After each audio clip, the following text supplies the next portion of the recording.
On this episode of The Table of Content, we are joined by Tony Chiappetta. He's one of our contributors for We Are One Body Audio Theater. We get the chance to talk with him, find out his background story, find out how he has come to be in We Are One Body Audio Theater, and maybe what he's hoping to do down the road. Stay with us. That's all coming up next, right here on The Table of Content.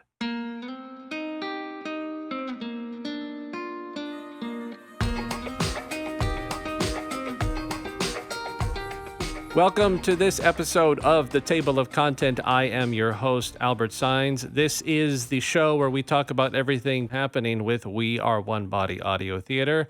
And we are joined today by Tony Chiappetta. Tony, thanks so much for being with us. Oh, Albert, thank you so much for the invitation. Glad to be here. We're so glad to have you on board and so glad to get the chance to talk with you. And as a disclaimer to everyone listening to our podcast, we're doing all this remotely for various number of reasons, but one of the big reasons is we're still trying to work through this pandemic, so trying to be safe. So we give an extra out for any extra noises you might hear, home noises, doors slamming, cell phones going off, clocks chiming. So that's this we're all kind of we're halfway out of the studio.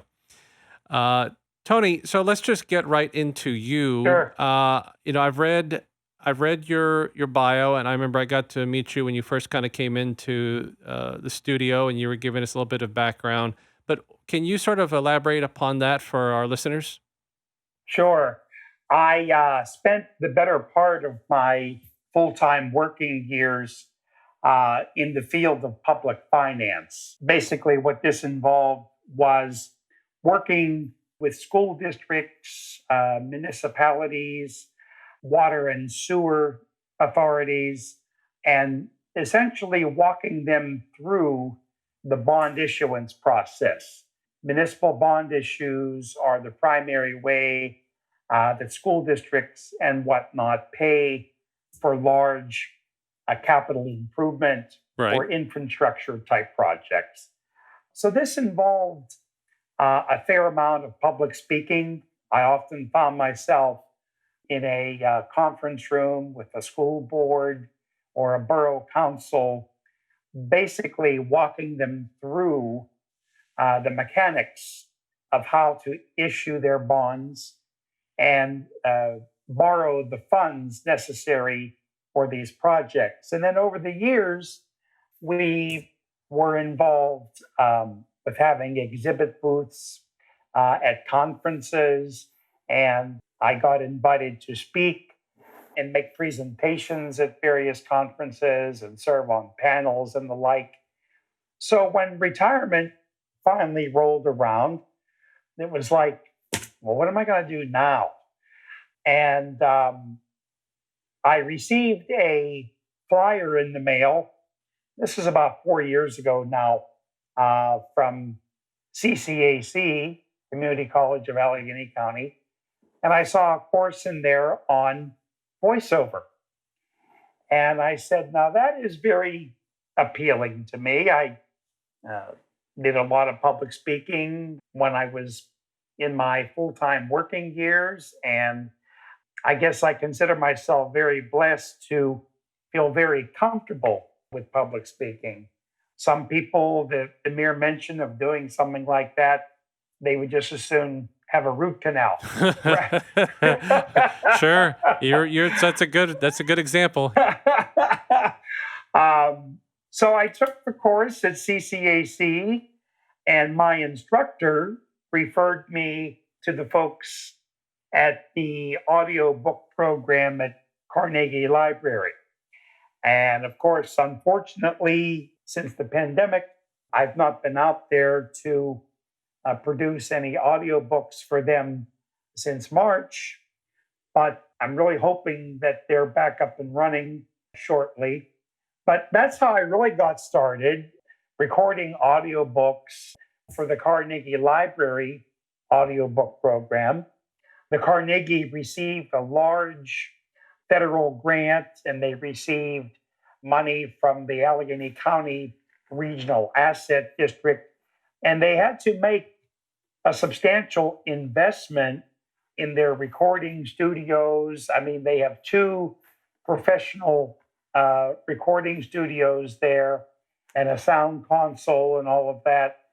And the reason why such a large expenditure was required is because the Carnegie Library program is tied in with the National Library Service, which is in turn tied in with the Library of Congress. And so they have extremely exacting standards for the quality of their audiobooks. So that gave me my initial opportunity to gain experience recording in a professional recording studio. And then I began to record audiobooks for Audible, which I do right here at home with my own equipment. And lo and behold, I had the good fortune of stumbling on the WAOB audio theater.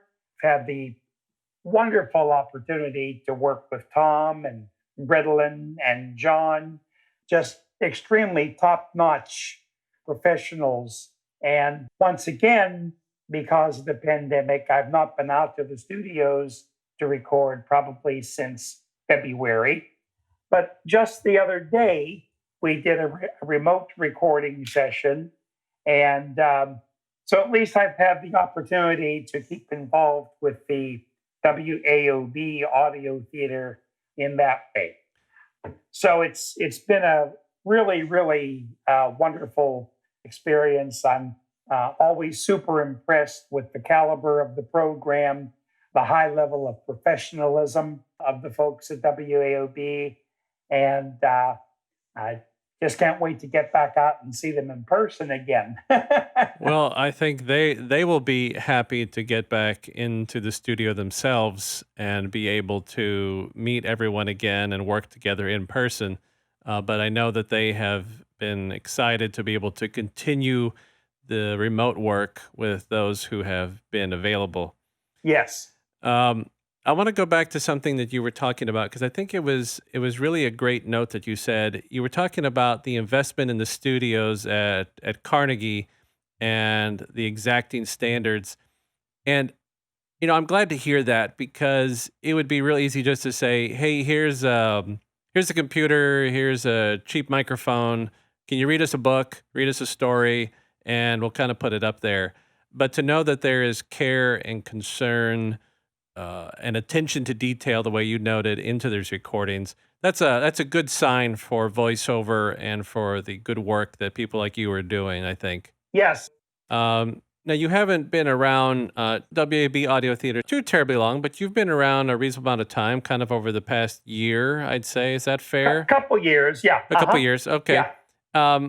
And you've got some recordings to your name, and you've got, I'm looking just at your list here. We've got one of your first ones was the May Magnificat. Yes. Then we have the Sphinx, Gratefulness, the Elves and the Shoemaker. You were in our episode, our Christmas Carol, which was our 4-part series, and so you've done a bit of work here, and I'm curious as to if you've had one that you have enjoyed being a part of so far the most.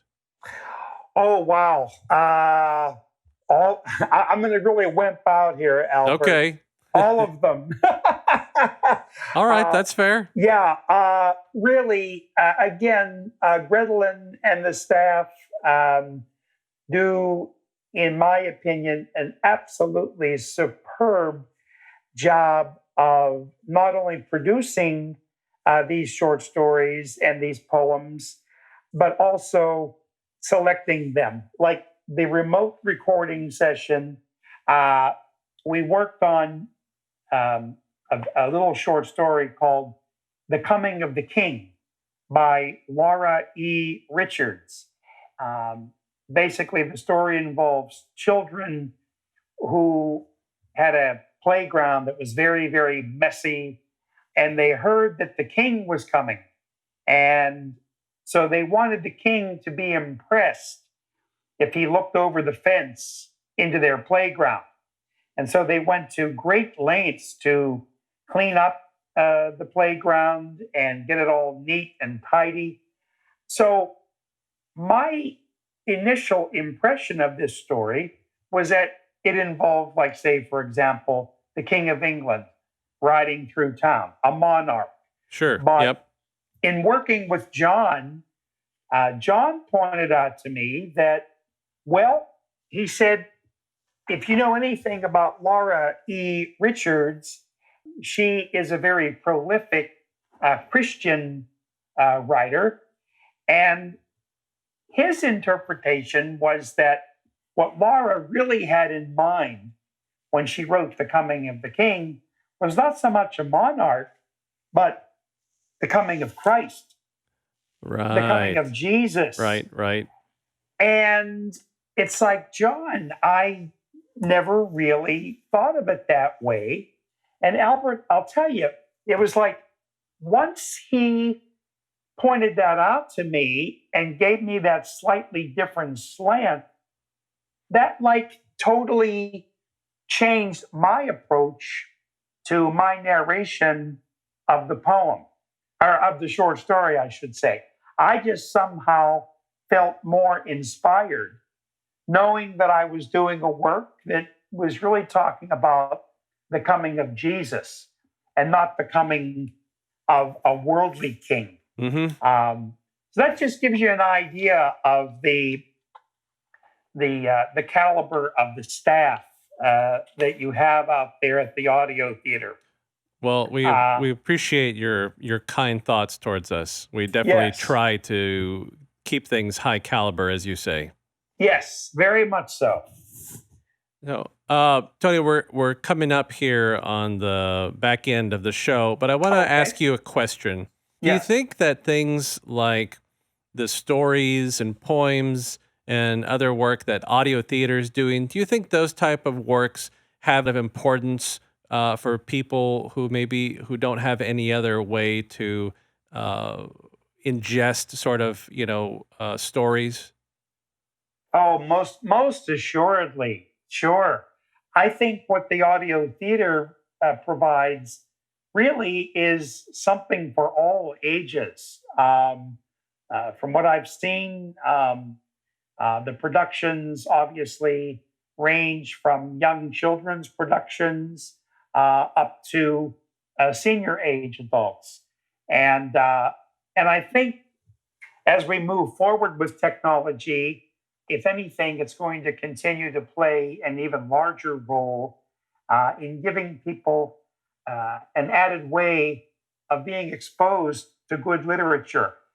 Sad to say, it seems like people simply don't have the time these days. Well, maybe with the pandemic, we have a little more time. Sure, sure, right. But if you think about it, Albert, I think leading up to the pandemic, basically, how often would you hear people say, I don't have time to read a good book?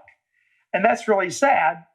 But resources like the audio theater provide people with an alternative means of being exposed to great works, poetry, short stories, plays, and all of it.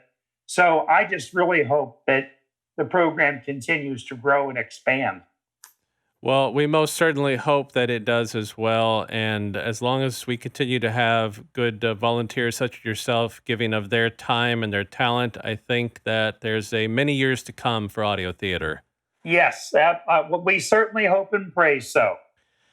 Tony Chiappetta, ladies and gentlemen, from finance to audiobooks to audio theater. Thanks so much for being with us. It was great to talk with you. Thank you for having me, Albert. Same here. Ladies and gentlemen, if you want to hear the recordings that Tony has taken part in, you can go to our website, waobaudiotheater.org, click on the contributor bios, and find Tony's picture. He's the one with the dolphin. And so it should be easy to find. And you can click on the works that he's done. And don't forget also to visit us at our YouTube channel as well as our Facebook page. And I hope you continue to tune in to our podcast.